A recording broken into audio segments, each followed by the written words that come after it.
Hello, എല്ലാ കൂട്ടുകാർക്കും daily current അഫയേഴ്സിൻ്റെ പുതിയൊരു ക്ലാസ്സിലേക്ക് സ്വാഗതം. നമ്മളിന്ന് പഠിക്കുന്നത് 2024 ഏപ്രിൽ 11 തീയതിയിലെ കറണ്ട് അഫയേഴ്സ് ചോദ്യങ്ങളാണ്. അപ്പോൾ ആദ്യം നമുക്ക് എന്നത്തെയും പോലെ തന്നെ അന്നത്തെ ദിവസത്തെ പ്രത്യേകത എന്താണെന്നുള്ളത് പഠിക്കാം. അതായത് ഏപ്രിൽ 11 പ്രത്യേകത എന്താണത്? ഇത് ലോക പാർക്കിൻസൺ ദിനമായിട്ട് ആചരിക്കുന്ന ദിവസമാണ് ഏപ്രിൽ 11. ലോക പാർക്കിൻസൺ ദിനമായിട്ട് നമ്മൾ ആചരിക്കുന്ന ദിവസമാണ് ഏപ്രിൽ 11 എന്ന് പറയുന്നത്. അടുത്ത ചോദ്യം, US പ്രസിഡൻറ്റിൻ്റെ ഗോൾഡ് വോളണ്ടിയർ സർവീസ് ബഹുമതിക്ക് അർഹനായ ഇന്ത്യയിലെ ജൈന ആത്മീയാചാര്യൻ ആരാണെന്നുള്ളതാണ്. അത് ലോകേഷ് മുനിയാണ്. US പ്രസിഡൻറ്റിൻ്റെ ഗോൾഡ് വോളണ്ടിയർ സർവീസ് ബഹുമതിക്ക് അർഹനായ ഇന്ത്യയിലെ ജൈന ആത്മീയാചാര്യനെ ചോദിക്കുകയാണെങ്കിൽ ലോകേഷ് മുനി. അടുത്ത ചോദ്യം, ഐക്യരാഷ്ട്ര സംഘടനയുടെ സുപ്രധാന ഏജൻസികളിലേക്ക് തിരഞ്ഞെടുക്കപ്പെട്ട രാജ്യം ചോദിക്കുകയാണെങ്കിൽ ഇന്ത്യ. ഐക്യരാഷ്ട്ര സംഘടനയുടെ സുപ്രധാന ഏജൻസികളിലേക്ക് തിരഞ്ഞെടുക്കപ്പെട്ട രാജ്യം ഏതാണ്? അത് ഇന്ത്യ.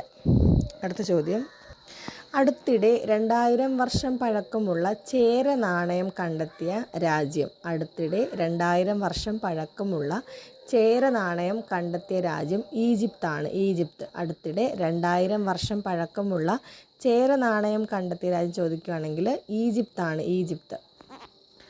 അടുത്തത്, മയക്കുമരുന്നിൻ്റെ ഉപയോഗവും വിൽപ്പനയും വ്യാപകമായതോടെ അടിയന്തരാവസ്ഥ പ്രഖ്യാപിച്ച ആഫ്രിക്കൻ രാജ്യം. മയക്കുമരുന്നിൻ്റെ ഉപയോഗവും വിൽപ്പനയും വ്യാപകമായതോടുകൂടി അടിയന്തരാവസ്ഥ പ്രഖ്യാപിച്ച ആഫ്രിക്കൻ രാജ്യമാണ് സിയേറ ലിയോൺ. 6 വർഷം മുമ്പാണ് ഈ മയക്കുമരുന്ന് അവിടെ ആദ്യമായിട്ടൊക്കെ കണ്ടു തുടങ്ങിയത്.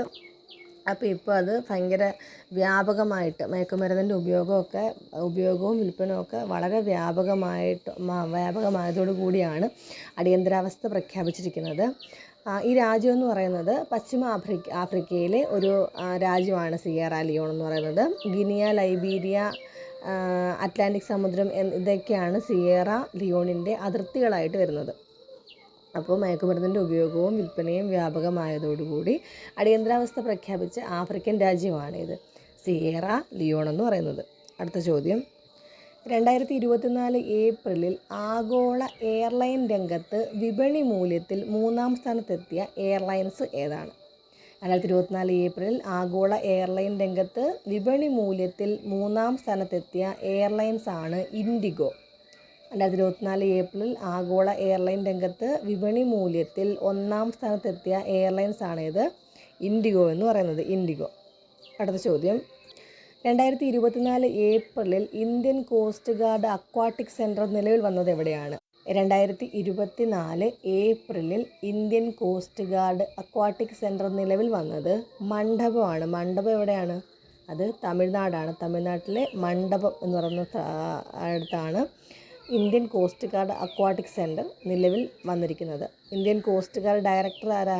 Indian coast guard director general എന്ന് പറയുന്നത് രാകേഷ് പാൽ. അടുത്തത്, 2024 ഏപ്രിൽ 8 അന്തരിച്ച ദൈവകണം എന്ന പുതിയ അടിസ്ഥാന കണികയുടെ അസ്തിത്വം പ്രവചിച്ച ഭൗതിക ശാസ്ത്രജ്ഞൻ ആരാണ്? 2024 ഏപ്രിൽ 8 അന്തരിച്ച ദൈവകണം എന്ന പുതിയ അടിസ്ഥാന കണികയുടെ അസ്തിത്വം പ്രവചിച്ച ഭൗതിക ശാസ്ത്രജ്ഞനാണ് പീറ്റർ ഹിഗ്സ്. അടുത്ത ചോദ്യം, ഇന്ത്യൻ വ്യോമസേന ഏത് രാജ്യത്തു നിന്നാണ് ഇഗ്ല-S എന്ന മിസൈൽ വാങ്ങുന്നത്? ഇന്ത്യൻ വ്യോമസേന ഏത് രാജ്യത്തു നിന്നാണ് ഇഗ്ല-S എന്ന മിസൈൽ വാങ്ങുന്നതെന്ന് ചോദിച്ചാൽ ഇന്ത്യൻ വ്യോമസേന റഷ്യയിൽ നിന്നുമാണ് ഇഗ്ല-S എന്ന മിസൈൽ വാങ്ങുന്നത്. അടുത്ത ചോദ്യം, 77ാമത് കാൻ ചലച്ചിത്രമേളയിൽ ഓണററി പുരസ്കാരത്തിന് അർഹനായ ഹോളിവുഡ് താരം. 77ാമത് കാൻ ചലച്ചിത്രമേളയിൽ ഓണററി പുരസ്കാരത്തിന് അർഹനായ ഹോളിവുഡ് താരമാണ് ജോർജ് ലൂക്കാസ്. 77ാമത് കാൻ ചലച്ചിത്രമേളയിൽ ഓണററി പുരസ്കാരത്തിന് അർഹനായ ഹോളിവുഡ് താരം ചോദിക്കുകയാണെങ്കിൽ അത് ജോർജ് ലൂക്കാസ്.